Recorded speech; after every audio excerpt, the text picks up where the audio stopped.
escuto alguns homens, né, alguns caras, dizendo, isso não é para mim e tal, achando que tudo que a gente faz é desafio físico, né?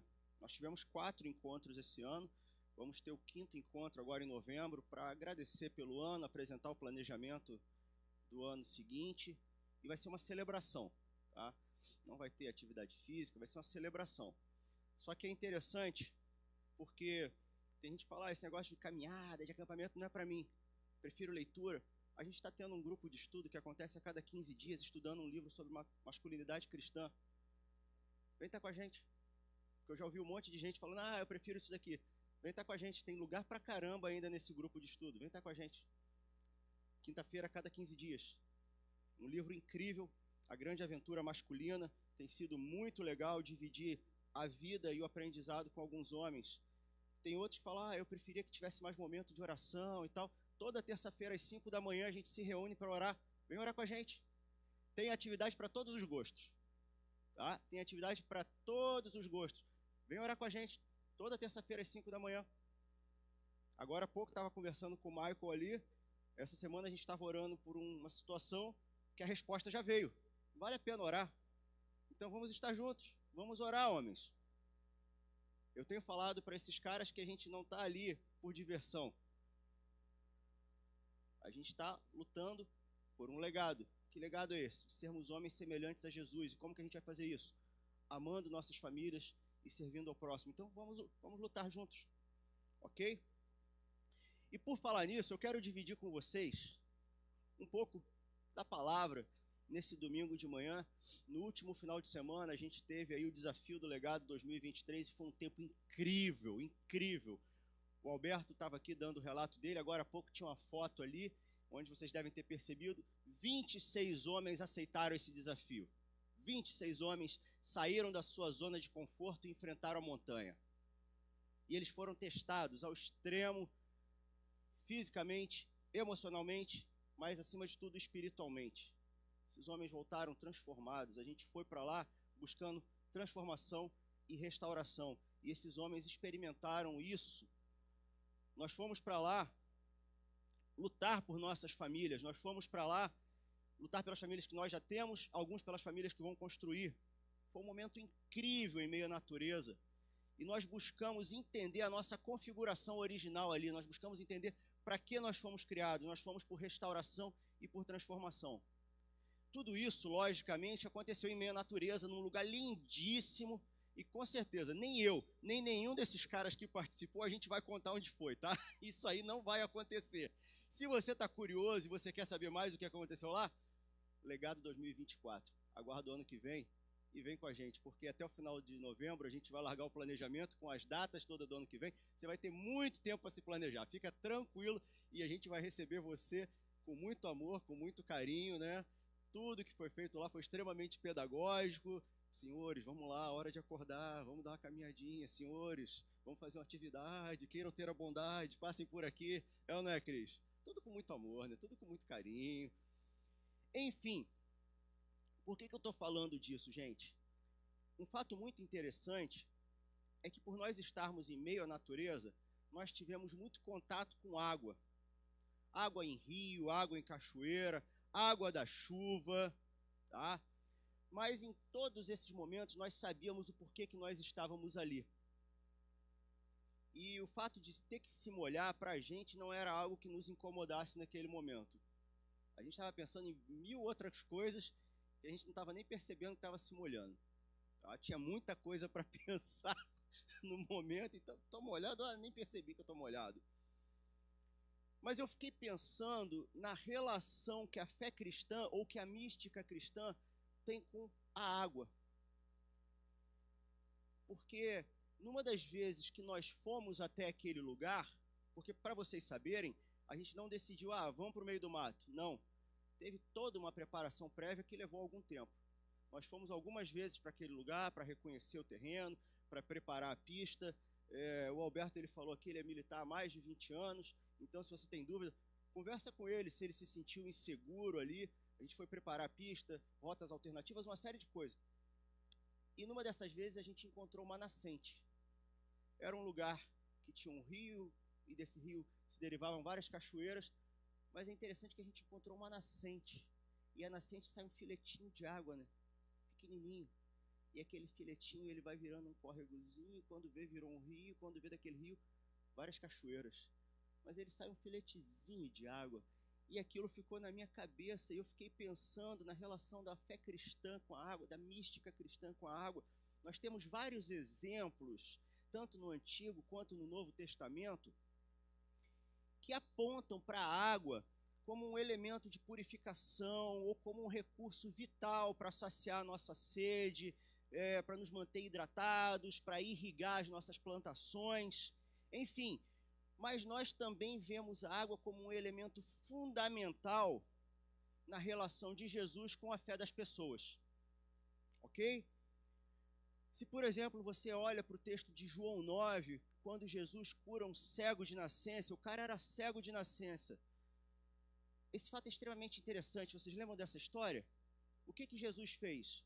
O cara era cego. Jesus foi lá, cuspiu no chão, fez uma lama com saliva e areia, passou nos olhos do cara e disse para ele o seguinte: vai e se lava no tanque de Siloé. Ok? Interessante que esse nome aqui ele significa o enviado, Siloé. O tanque de Siloé significa o enviado. Enfim, o cara ele foi lá, se lavou e voltou enxergando, né? Uau! Mas Jesus ele poderia fazer só assim, ó. Ou, veja, ele poderia fazer só isso. Mas não.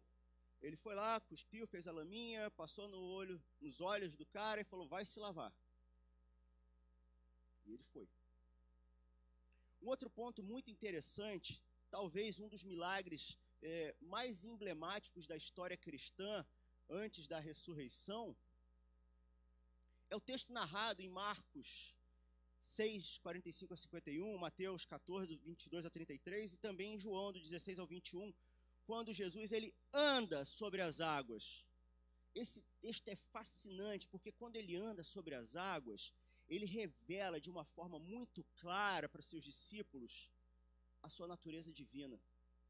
Pô, imagina, tu está num barco, o bicho está pegando lá, né? O barco está aqui, tempestade, e o pessoal está meio medroso lá, e de repente vem Jesus tranquilão, né? Peito estufado, cabeça erguida, moral elevada, todo mundo, epa, o cara é diferenciado mesmo, ele é Deus, porque ele está andando sobre as águas. Então, pensando sobre tudo isso, analisando tudo isso, analisando a nossa natureza humana em resistir a algumas ações, ou em ficar inventando desculpinha, historinha, né, para justificar o fato de nós não nos movermos como nós deveríamos, eu quero dividir com vocês um texto que tem mexido muito comigo. Tá? Eu quero dividir com vocês um texto que fica em 2 Reis, Velho Testamento, capítulo 5, do 1 até o 19.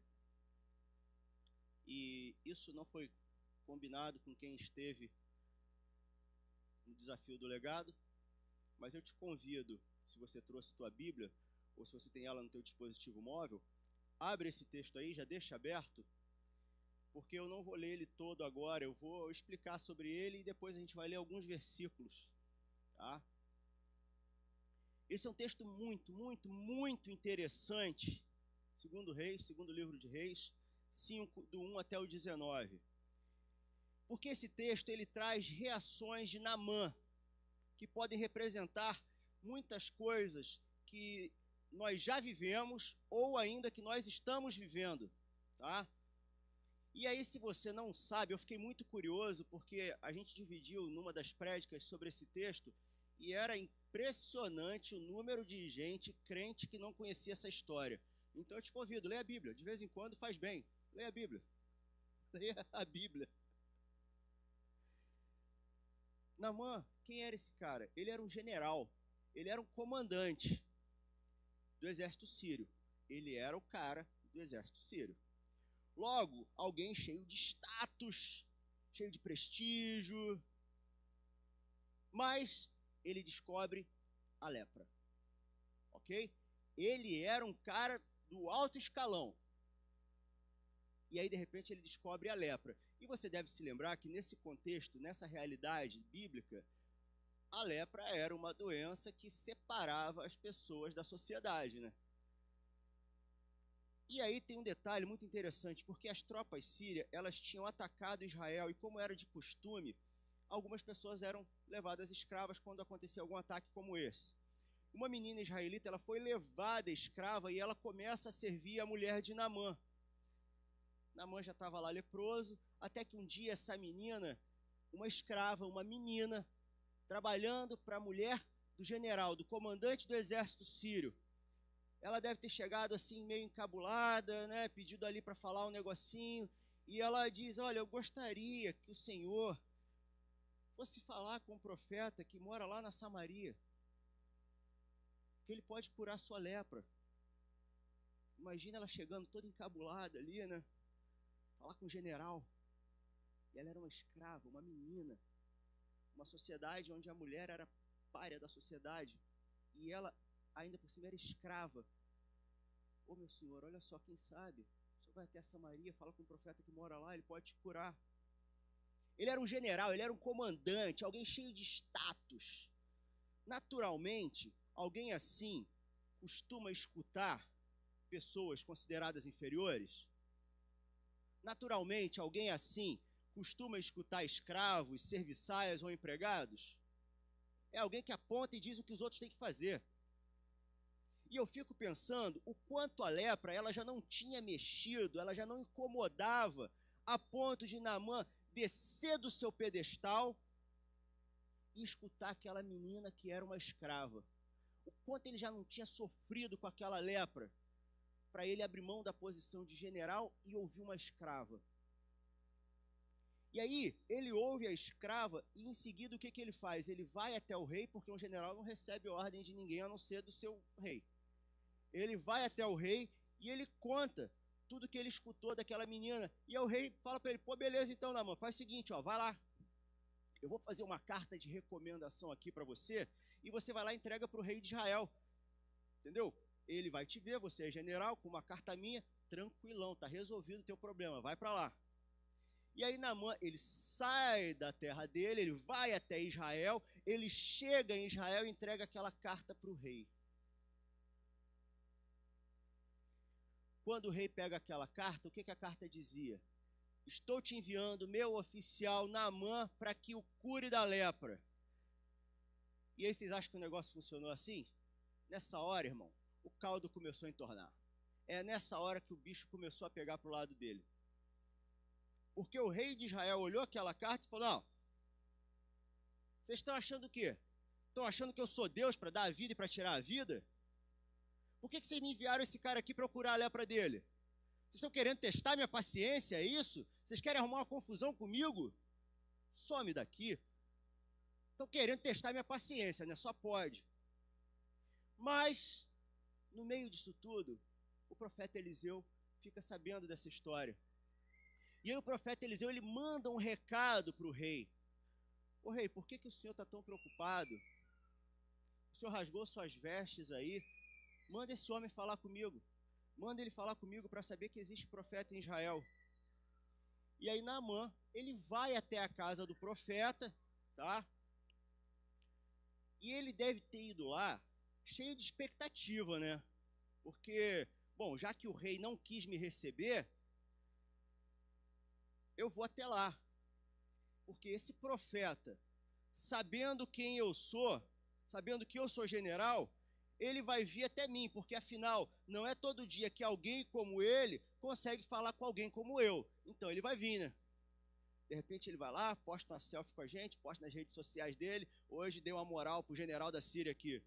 Ele foi achando que ia ser moleza, né? Porque já tinha tomado um prejuízo lá com o rei de Israel. Não, mas o profeta aqui, né? Vou falar com um escalão mais baixo aqui. Agora a coisa vai funcionar, né?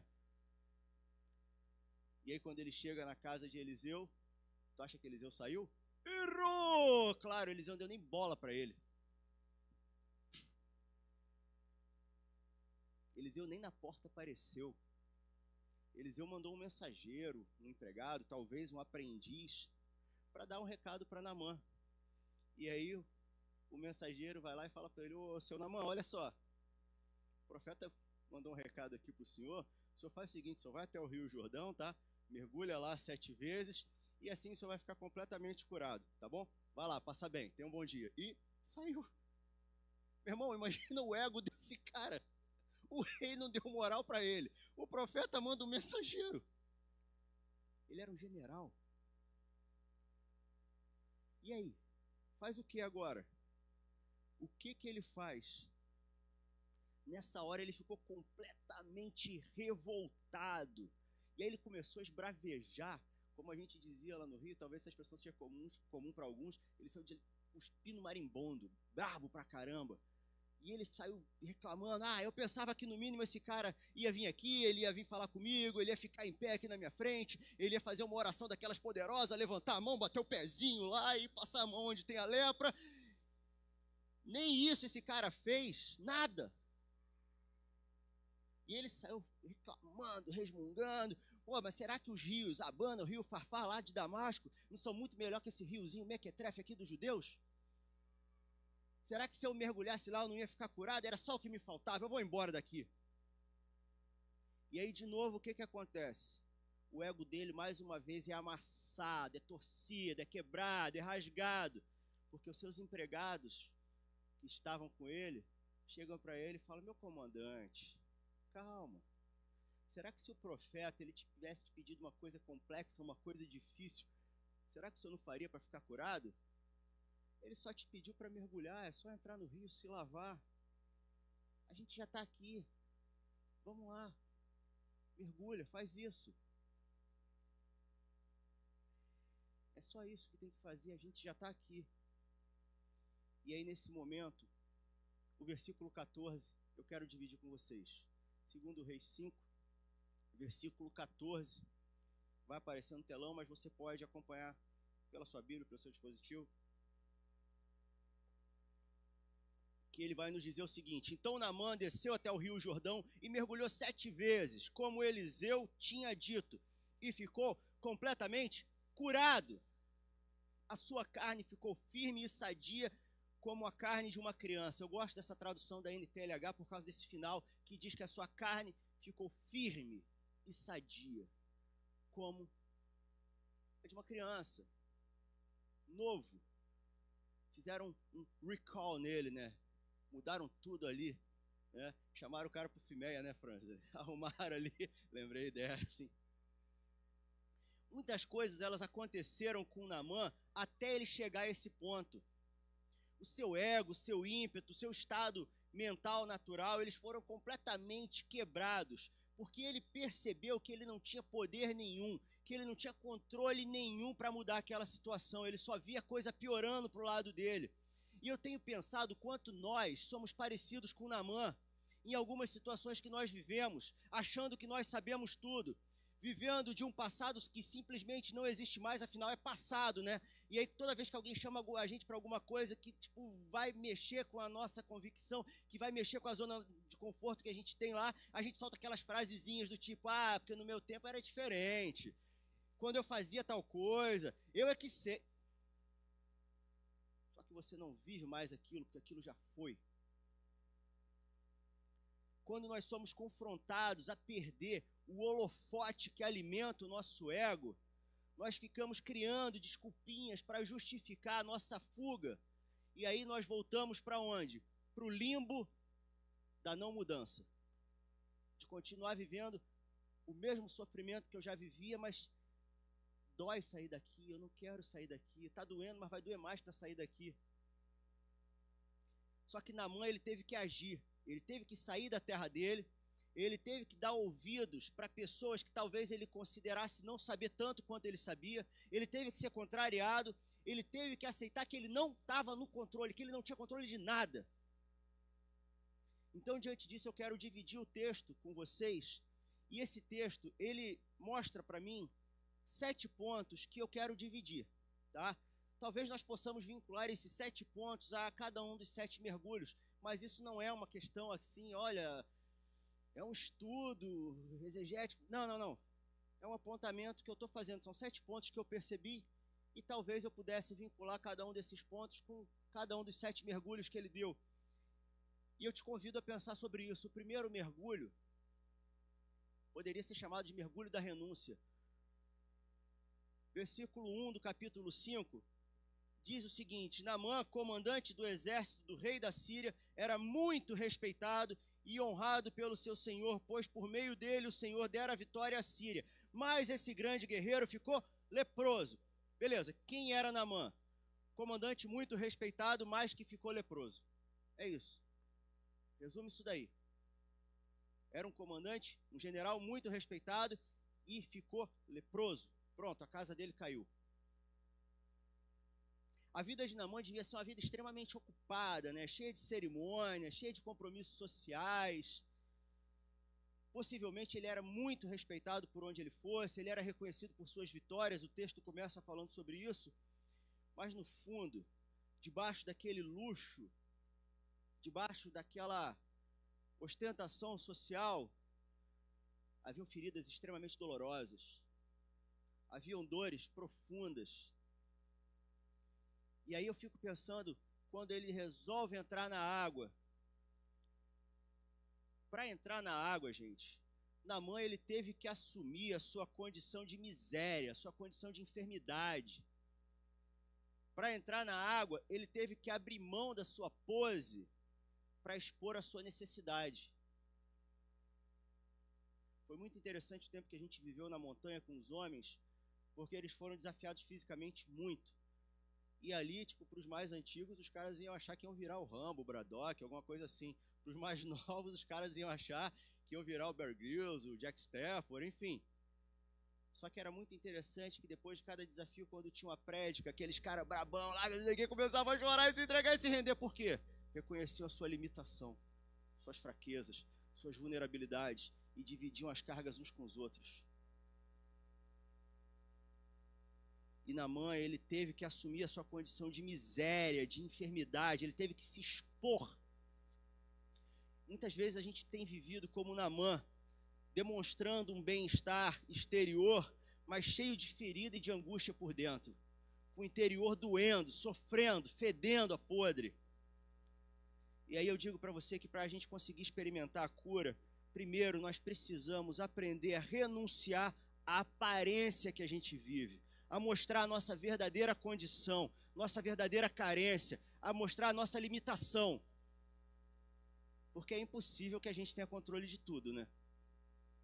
Eu não tenho. Se você tem, pô, parabéns, me ensina como. Eu não tenho. E aí eu pergunto, você está disposto a fazer renúncias para ser curada, para ser curado? Está disposto? Está disposta? Se está, então seja transparente, seja honesto e comece mostrando suas feridas para o médico Jesus de Nazaré. Comece sendo sincero e puxando ali, mostrando, ó, está ferido aqui, aqui dói, aqui está apodrecendo, aqui está fedendo. E aí a gente vai para o segundo mergulho, para o segundo ponto. Versículo 4. Esse eu chamaria de mergulho da fé. Naamã foi contar ao seu senhor o que a menina israelita lhe dissera. Eu já resumi a história para vocês antes, né? Eu já contei sobre essa menina para vocês aqui. E talvez você pense, impressionante a disposição de um homem importante acreditar no assunto de uma pessoa inferior. Gente, não foi bem assim que aconteceu, não. Provavelmente, ele, por ter recurso, ele já tinha gasto muita grana com a medicina da época e nada daquilo tinha resolvido, entendeu? Nada tinha resolvido. E como ele já não tinha mais nada a perder, ele resolveu dar crédito porque aquela menina estava falando. Então, nessa hora, ele começa a se expor. Para ele ir para Israel, acima dele tinha um rei, ele ia ter que pedir autorização. E ele vai, chega para o rei e ele conta tudo. Olha, senhor, o senhor sabe que está acontecendo isso aqui comigo, mas lá em casa tem uma escrava israelita, ela me contou isso, isso, isso. O trabalho que ele teve em sair da sua terra, em expor sua limitação para o rei, para ir em busca da cura, isso foi um ato de fé. Fé naquela palavra que ele ouviu. E a Bíblia, ela vai nos dizer lá em Romanos 10:17, que a fé, ela vem pelo ouvir. A Bíblia nos diz isso, o texto está ali. Só que aí eu pergunto para você, caramba, quantas vezes nós ouvimos, e nós não damos bola? Nós não agimos em direção àquilo que nós ouvimos. Sempre existe gente precisando de um milagre, sempre existe gente precisando de uma cura, sempre existe gente precisando de mudança. Mas, quando ouvem, não acreditam que Deus curou alguém. Ou simplesmente não estão dispostas a, como Naamã, assumir publicamente a sua necessidade e agir em direção à sua fé. E aí eu pergunto, para onde aponta a sua fé? Porque hoje, eu sou cristão, sou evangélico, sou crente, não sei o quê, vai lá na igreja. Tá, beleza, vai lá na igreja é mole, né? Mas para onde aponta a sua fé de verdade quando você tem que dar esse passo? Quando você tem que ir na direção da mudança? Quando você tem que se expor, mostrar que está ferido? Eu acho engraçado quando às vezes acontece algum evento, alguma coisa, e aí os caras chegam, veem os outros testemunhando e ficam empolgados, porque agora eu vou mudar, que não sei o que, pum! No calor do momento, tudo é legal, né? Passa uns dias, a gente volta para a mesma coisa. O quanto a gente está disposto a mostrar a nossa fé, para onde a nossa fé aponta. O quanto a gente está disposto a se sacrificar e caminhar na direção da palavra. O quanto? E aí a gente vai para o terceiro mergulho.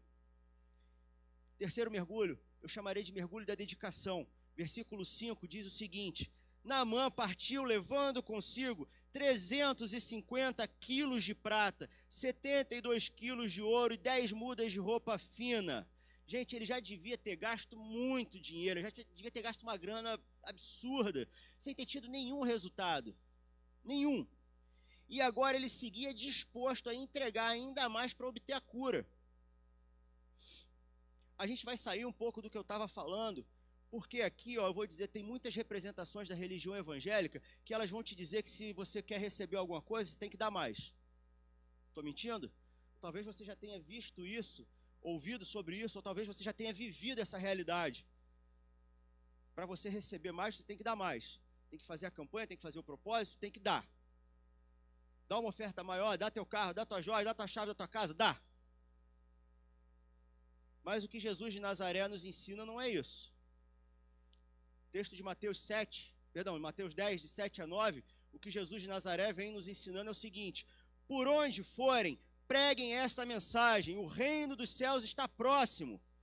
Curem os enfermos, ressuscitem os mortos, purifiquem os leprosos, expulsem os demônios. Vocês receberam de graça, deem de graça. Não levem nem ouro, nem prata, nem cobre em seus cintos. Vocês receberam de graça, deem de graça. Mas tem gente aí que vai querer te cobrar. Foge disso. Foge dos mercenários. Eu não estou te dizendo que você não pode ser generoso, que você não pode agir com generosidade. Você deve ser generoso, você deve agir com generosidade. Até porque a Bíblia nos incentiva a ser generoso, a sermos generosos. Mas Deus não está aqui para fazer barganha contigo. Quanto mais você dá, mais eu vou te devolver. Não, não é isso. 2 Coríntios 9, versículo 7, nos incentiva a agir com generosidade, porque o texto vai dizer que cada um dê conforme determinou em seu coração, não com pesar ou por obrigação, porque Deus ama quem dá com alegria. Então é o que você tem no teu coração, ok? E aí a gente volta para a narrativa aqui de Naamã. E aí eu te pergunto, você está disposta a dedicar o teu melhor? E aqui eu não estou falando sobre dinheiro não, tá? Não estou falando sobre grana não. Mas eu te convido a examinar, fazer um exame na tua mente, no teu estado de espírito agora, para entender o que hoje é o seu melhor. O seu melhor é o quê? O seu tempo? O seu melhor é o quê? O seu conhecimento? O que é o seu melhor hoje? Examina o que é o seu melhor. Entrega o seu melhor. Viva com gratidão. Oferte ao Senhor aquilo que é o seu melhor. Ok? E aí a gente vai para o quarto mergulho. Já passamos da metade. E eu chamaria esse de mergulho da obediência. Versículo 10 diz o seguinte: Eliseu enviou um mensageiro para lhe dizer: vá e lave-se 7 vezes no rio Jordão. Sua pele será restaurada e você ficará purificado. E aí eu fico pensando aqui, Naamã ele estava acostumado, por ser um general, a dar ordens, a dar voz de comando. E ele tinha muitos subordinados. Como general, ele não recebia ordem de ninguém a não ser do rei. Pô, o cara mandava pra caramba, hein? Nossa, ele só recebia a ordem do rei, irmão. Ele mandava em muita gente. Só que ele sabia que ao obedecer, ele estaria reconhecendo o profeta como seu superior. Espera aí, eu vou sair da Síria, eu vou para Israel e eu vou receber uma ordem desse cara. Sou um general. Quando ele faz isso, ele reconhece o profeta como superior a ele. Isso é um desafio. Isso deve ter mexido muito com o ego dele. Eu fico imaginando o desespero que ele estava vivendo para se submeter a esse ponto. Nesse momento, ele precisou aprender a obedecer. A sua obediência aqui, ela seria indispensável para receber o milagre. E aí eu fico imaginando, isso aqui é o Fantástico Mundo de Rômulo, tá? Não estou dizendo que isso aqui é uma questão declarada, é o Fantástico Mundo de Rômulo. Mas eu fico imaginando aqui, ele entrando na água lá, né, devia estar gelada, tremendo, ou não, né? E aí ele vai lá, 1, 2, 3. E aí possivelmente ele se olha, pô, ainda tem ferida aqui, caramba, ainda estou leproso. Mas ele continua, 4, 5, 6. E aí de repente, puf, 7. Ele mergulhou as 7 vezes. E quando ele cumpriu a orientação que o Senhor enviou através do profeta, o primeiro versículo que a gente leu, versículo 14 do capítulo 5, o que o versículo disse para a gente?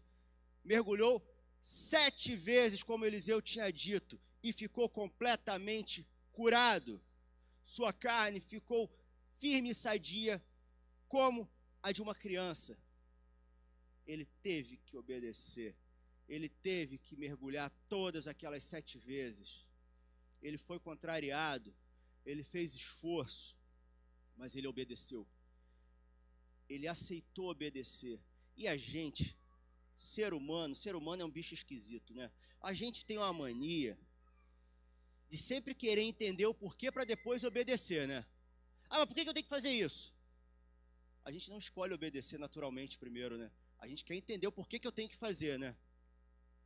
Meu pai, ele costumava dizer um negócio que eu acho muito interessante. A obediência libera a compreensão. Então vai lá e obedece. Porque quando você obedecer, você vai entender o porquê. Vai lá e obedece. Obedecer não é fazer o que quer, mas é fazer o que é ordenado, sem questionar, sem ser parcial. É ir lá e cumprir aquilo que você ouviu. Obediência, ela precisa ser completa. Obediência, ela precisa ser total. Ela precisa ser uma entrega, rendição total. Isso é obediência. E a gente vai para o 5º mergulho. E está acabando. E esse eu chamaria de mergulho da humildade. Versículos 11 e 12, eles vão dizer o seguinte para a gente. Mas Naamã ficou indignado e saiu dizendo, eu estava certo de que ele sairia para receber-me, invocaria de pé o nome do Senhor seu Deus, moveria a mão sobre o lugar afetado e me curaria da lepra. Não são os rios Abana e Farfar em Damasco melhores do que todas as águas de Israel? Será que não poderia lavar-me neles e ser purificado? Então foi embora e saiu dali furioso, brabo, revoltado. E aí eu fico imaginando uma outra coisa aqui. Quando eu leio esse texto, eu fico pensando em Naamã. Ele estava brabo. E aí os seus empregados chegam lá para ele, né? Como a gente diz lá no Rio, dão aquele papo nele. Ô, meu comandante, chega devagar, meu comandante. Se fosse mais difícil, tu não ia fazer. A gente já está aqui, vai lá e tal, pá. Já estou aqui, vou lá fazer esse negócio mesmo, né? Fazer o quê? Já estou aí, vamos lá, né? Só que eu fico imaginando um general tendo que começar a tirar seu traje, tirar suas divisas. E aí quando ele vai tirando as divisas, ele deixa de mostrar quem ele é. Talvez tirando suas joias, tirando sua roupa para entrar na água.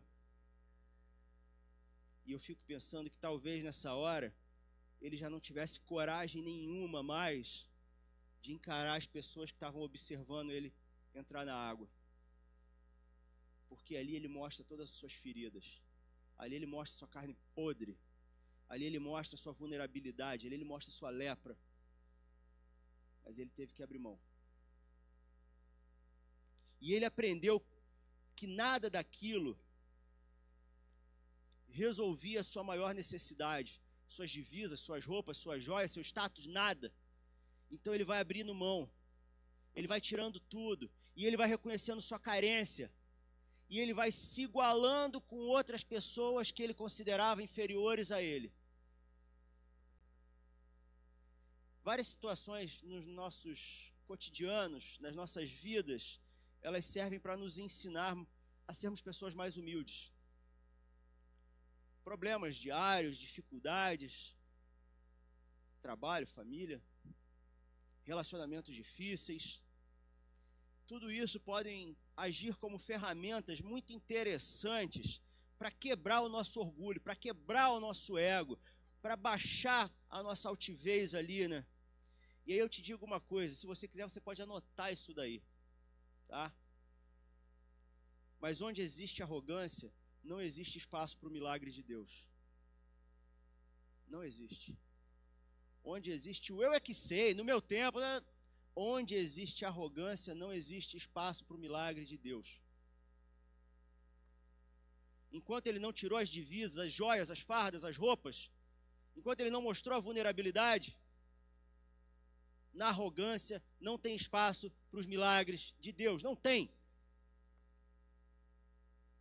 A palavra vai nos dizer que quando nós somos fracos é que nós somos fortes. Quando nós reconhecemos nossas limitações, que nós nada somos, é aí que a mão de poder do Senhor vem e age a nosso favor.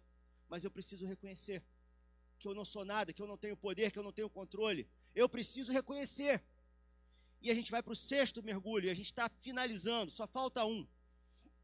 Eu chamaria de mergulho do compromisso. E aqui eu pego parte do versículo 15, parte do versículo 17, diz o seguinte: agora sei, isso são palavras de Naamã, agora sei que não há Deus em nenhum outro lugar senão em Israel. E ele diz ao profeta: permite que eu leve 2 mulas carregadas de terra, pois teu servo nunca mais fará holocaustos e sacrifícios a nenhum outro Deus senão o Senhor. Ele tentou dar presentes ali para o profeta, não, relaxa, fica tranquilo, volta para casa com o que é teu. Então ele pede, tá, deixa eu levar 2 mulas carregadas de terra aqui, porque eu nunca mais vou oferecer nenhum sacrifício que não seja ao Senhor. Nós sempre vamos ter pessoas querendo receber as bênçãos. Ah, ora por mim, porque eu preciso disso. Eu acho engraçado quando as pessoas vêm para mim e falam, pô, Romulo, ora por mim por causa disso. Tá, beleza, eu vou orar, mas tipo, eu não sou nenhum tipo de guru, de pajé, essas coisas não. Eu vou orar porque eu sou teu irmão em Cristo, mas tipo, você também pode orar, ok? E é engraçado porque as pessoas querem receber as bênçãos, mas elas não querem assumir um compromisso de verdade para caminhar na direção daquilo. Será que tem o mesmo número de pessoas querendo assumir o compromisso de verdade em relação ao número de pessoas que querem só receber a bênção? Eu não sei. Numa sociedade onde a gente vive acostumado com produtos descartáveis, acostumados com serviços sob demanda, onde quando eu quero alguma coisa eu abro o aplicativo e peço, eu escolho, peço ou descarto. Quando eu quero eu busco. A gente está tão acostumado a isso, né? Quando eu quero eu busco, e se não vier no meu tempo, putz, já não serve para mim. E aí eu te digo mais uma coisa, o compromisso com Deus, ele deve ser o resultado de uma experiência milagrosa. Nós estávamos mortos, entregues ao pecado, mas Jesus, ele veio, morreu e ressuscitou. A nossa experiência é o resultado de uma fé milagrosa. A nossa vida, a nossa fé é o resultado de uma experiência milagrosa. Se o próprio Jesus, ele se doou, ele entregou a vida por nós, o melhor que nós temos a fazer é oferecer a nossa vida por ele. Oferecer a nossa vida para ele. E aí a gente vai para o último tópico, o último mergulho, onde a gente fala sobre perdão e paz. versículo 18 e 19, parte do versículo 18 e 19 diz o seguinte: mas que o Senhor me perdoe por uma única coisa. Quando meu Senhor vai adorar no templo, aqui Naamã estava falando do rei, a única pessoa de quem ele recebia a ordem. Quando meu Senhor vai adorar no templo de Rimom, eu também tenho que me ajoelhar ali, pois ele se apoia no meu braço. Que o Senhor perdoe o teu servo por isso. Ele estava dizendo, olha, eu sou subordinado ao rei, eu tenho que levar ele lá, e quando ele vai se ajoelhar, eu tenho que me ajoelhar junto, porque ele se apoia em mim. Mas eu não estou mais fazendo aquilo de coração. E aí Eliseu olha para ele e fala, vai em paz. Vai em paz. Na hora de partir, Naamã, ele percebeu que tudo aquilo que aconteceu não foi por acaso. Ele percebeu que tudo aquilo que aconteceu mexeu com alguma coisa dentro dele. Ele entendeu que ele não poderia continuar vivendo como ele vivia. Ele não poderia continuar servindo a dois senhores agora, como diz o texto de Mateus 6:24. Então o profeta fala para ele, eu estou vendo a tua disposição. Eu estou vendo o que o Senhor fez na tua vida. Vai em paz. Nessa hora, eu percebo que Naamã, ele tinha sede por uma mudança. Ele mergulhou 7 vezes em um rio, mas todo rio tem uma nascente.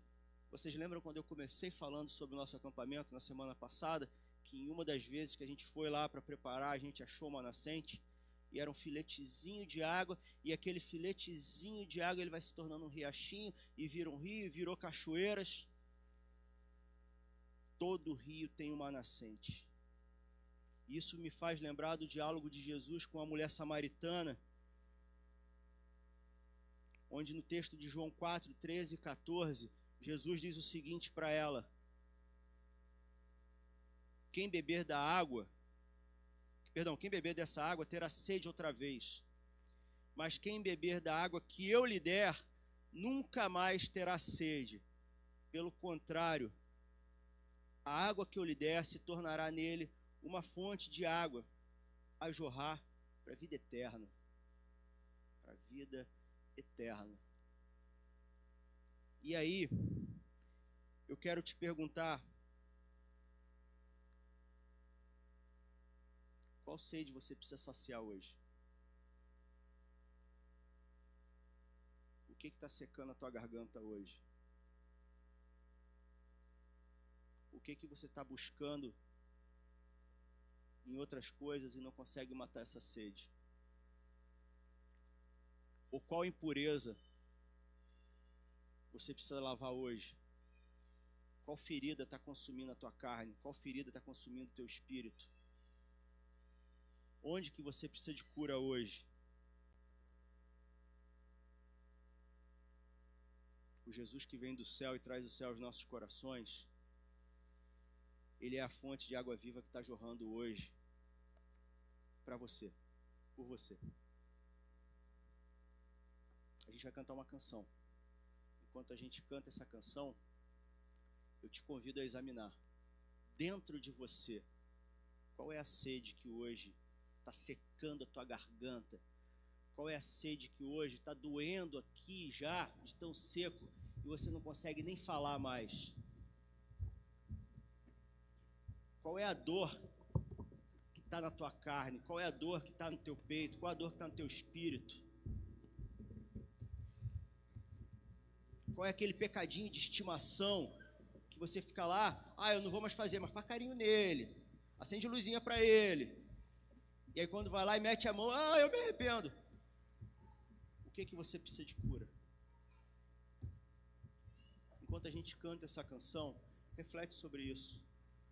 Onde que está a ferida que a gente precisa mostrar para o médico Jesus de Nazaré? Qual é a sede que a gente tem tentado matar com tantas outras águas que fazem com que a gente continue tendo sede? Faz essa reflexão. E lembra que onde existe arrogância não existe espaço para o milagre. A gente precisa obedecer. E obediência é rendição. Obediência é dizer, eu estou aqui, eu me entrego. Se entrega. Faz esse exercício aí.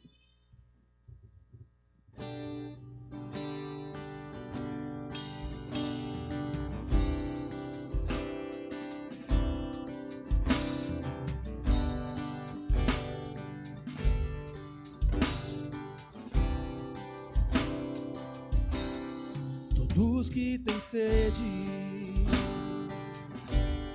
os que fracos são, venham à fonte, imergir o seu coração, a dor e a tristeza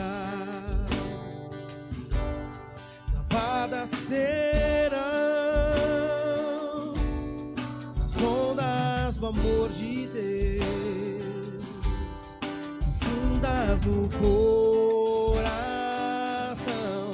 cantamos: vem, Senhor Jesus,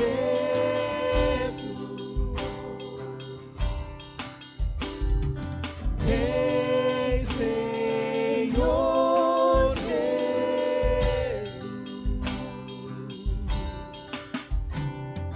vem, Senhor Jesus,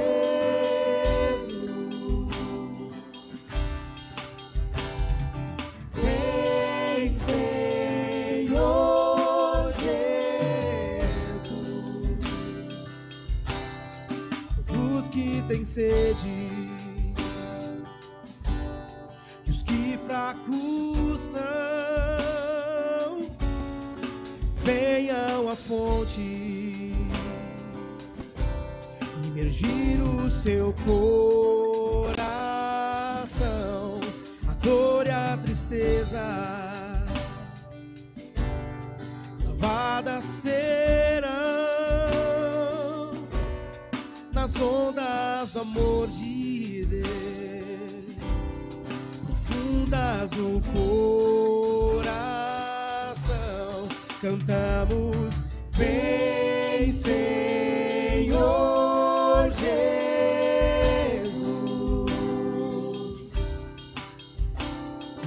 vem, Senhor Jesus,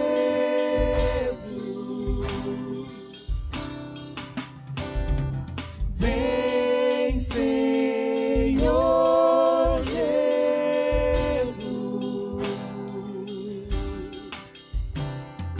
vem, Senhor Jesus.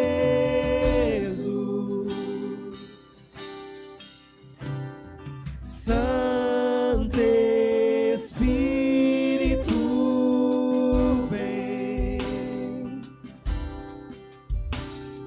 Santo Espírito, vem. Santo Espírito, vem. Santo Espírito, vem. Vem, Senhor Jesus,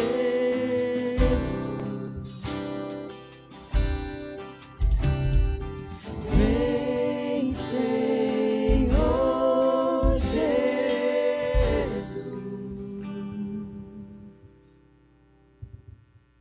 Vem, Santo Espírito, vem sobre nós, trazendo à nossa memória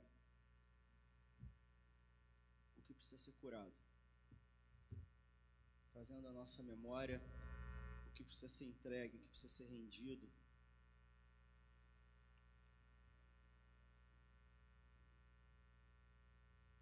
Vem, Senhor Jesus, nos conduz a um momento de rendição, de entrega, de confissão da nossa limitação, da nossa vulnerabilidade, do nosso estado humano de dependência da Tua graça, poder e misericórdia. Vem sobre nós.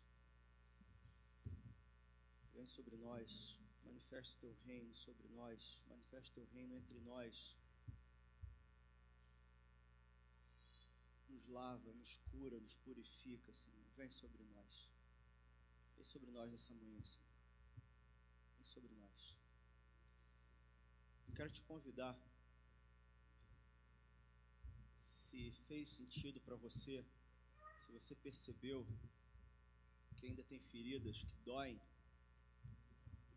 se Se você percebeu que ainda tem uma sede que você tenta matar com outras águas,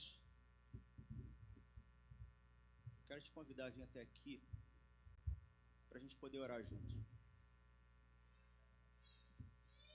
Talvez você precise fazer como Naamã, né? Abrir mão das suas divisas, abrir mão das suas joias, abrir mão da sua aparência e se mostrar vulnerável. Então eu te convido a vir até aqui. Quero orar com você. Quero dividir o meu tempo e o meu coração com você nesse momento. O que está doendo? O que você ainda luta? Qual é a ferida que está aí na tua carne e você está escondendo com aquela aparência? Quando te pergunta, tá tudo bem? Ah, tá tudo ótimo. Só que dentro você sabe que dói. Você pode escolher. Você não é obrigado a nada. Você pode continuar como está, vivendo como está, ou você pode dar um passo de fé e se render e dizer: eu preciso mergulhar. Preciso mergulhar. Eu feri o meu casamento, eu feri a minha família. O que eu feri? Eu preciso mergulhar. Então eu te convido, vem aí. Vamos orar juntos. Eu quero dividir o meu momento com vocês. Eu sei que todos nós temos dores, todos nós temos mazelas. Não adianta você dizer para mim que não, que está tudo bem, está tudo sempre bem. A vida não é assim. Não está tudo sempre bem. A gente se revolta, a gente se ira, a gente espragueja, a gente magoa, a gente fere. É isso que a gente faz. O ser humano é assim. Mas chegou a hora de ir até o Jordão e mergulhar 7 vezes. Chegou a hora. Chegou a hora de tirar suas divisas. Chegou a hora de tirar a farda. Chegou a hora de tirar a roupa da pompa. E ó, chegou a hora. É a hora de se render.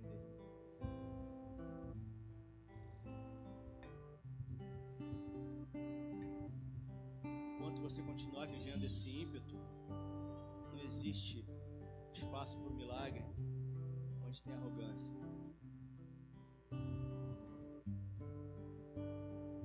Enquanto os irmãos e as irmãs vêm até aqui para a gente orar, eu gostaria de convidar alguns irmãos e irmãs para chegarem até aqui, colocarem a mão no ombro de alguém, perguntar o nome, perguntar qual é a dor, qual é a ferida e dividir a vida com eles nesse momento. A palavra nos ensina que nós temos que confessar nossos pecados, sermos curados e orarmos uns pelos outros. Então, esse é o momento de nós sermos igreja, dividindo nossas dores e mazelas. Eu aproveito para chamar o Alberto e a Edna para orarem pelas pessoas.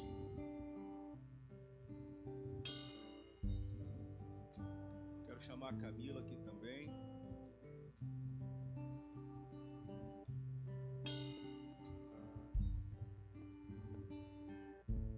Vou aproveitar, vou chamar o Guilherme. Mara, se quiser vir junto também orar por alguém, pode vir. Mara está convidada. Convidar o Misael. Vamos orar por nossos irmãos e irmãs. Coloca a mão no ombro de alguém, pergunta o nome dessa pessoa, pergunta qual é a dor dela. E você que ficou aí sentado, se você quiser vir, você pode vir. Mas se não, você pode orar por alguém. Quero aproveitar e chamar o Adilson e a Paty aqui também. Vamos orar por essas pessoas. Vem, Santo Espírito, vem o teu reino sobre nós. Vem o teu reino sobre nós, Senhor, trazendo cura, trazendo libertação, trazendo graça, misericórdia, restaurando casamentos, restaurando vidas.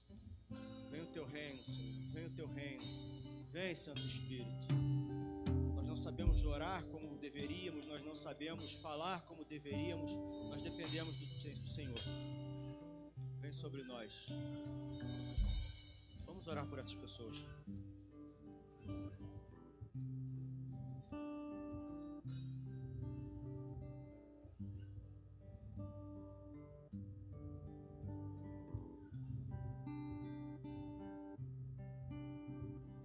Vem, Senhor Jesus,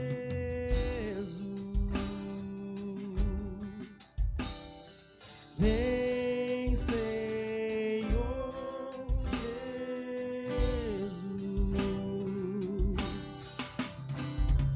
vem, Senhor Jesus,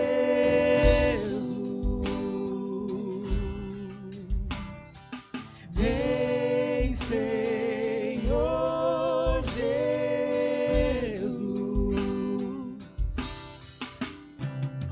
Santo Espírito vem, Santo Espírito, Santo Espírito vem, Santo Espírito vem, oh, oh, oh. Santo Espírito vem, vem, Senhor Jesus,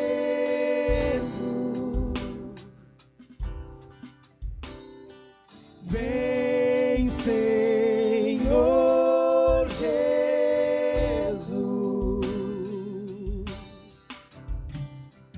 vem, Senhor Jesus,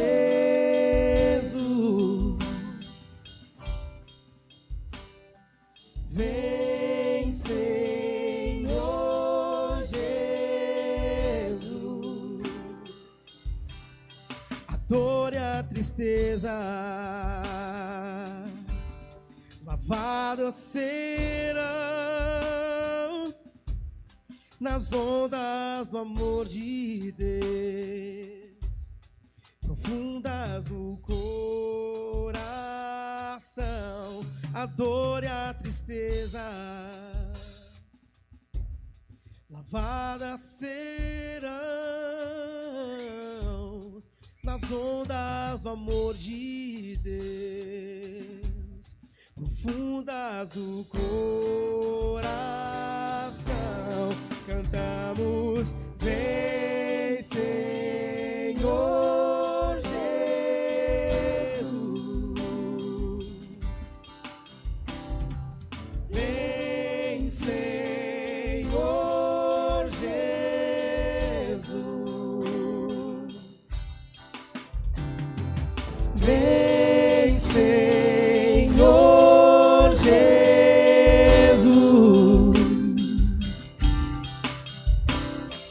vem, Senhor Jesus.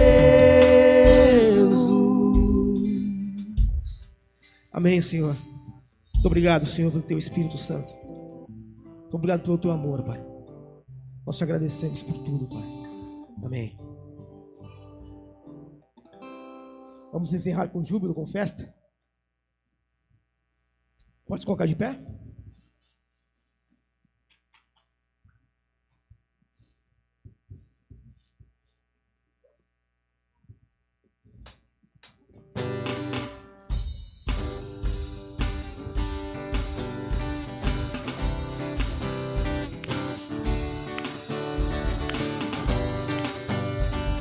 Tu és santo, Senhor, não há outro.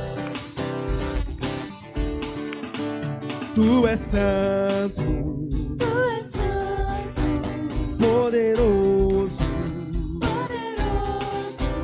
Tu és digno, de adoração. Eu te sigo, eu te ouço, para sempre amarei, te amarei. e eu canto, Ele é o Rei dos Reis, Ele é grande, bom, poderoso Deus. Ele é Emmanuel, é o grande eu sou. Ele é o Cordeiro que me salvou. Ele vivo está, Ele ressurgiu, sempre reinará. Ele sempre existiu. e eu Ele é o Alfa, o amo, Ômega, e o início e o adoro, fim. diante dele eu me prostro, príncipe da paz, só por ele eu viverei. Príncipe da paz, príncipe da paz, só por ele eu viverei.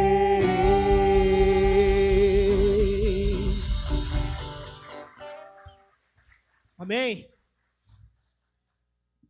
Gente, momento lindo. Mas se você ainda tiver alguma coisa que você queira dividir, tem uns cartõezinhos aí nesses envelopes na frente da cadeira. Você pode deixar aí o teu pedido de oração. Só coloca, por favor, teu nome, teu e-mail, teu telefone, para a gente poder entrar em contato e saber por quem que a gente vai orar, senão fica difícil. Se você quiser um atendimento pastoral, quer fazer parte da comunhão, quer se batizar, marca essa opção, põe os teus dados, que alguém da equipe pastoral vai entrar em contato contigo. Pegou esse cartãozinho? Lá no fundo, no balcão do Espaço Crescer Mais, deixa ali, ou me entrega para o Adelso, que a gente vai entrar em contato com vocês, ok? Tenham um ótimo domingo, uma ótima semana e vivam esse milagre. Entreguem-se, rendam-se. Que Jesus abençoe vocês. Ótimo domingo, gente. Vão em paz.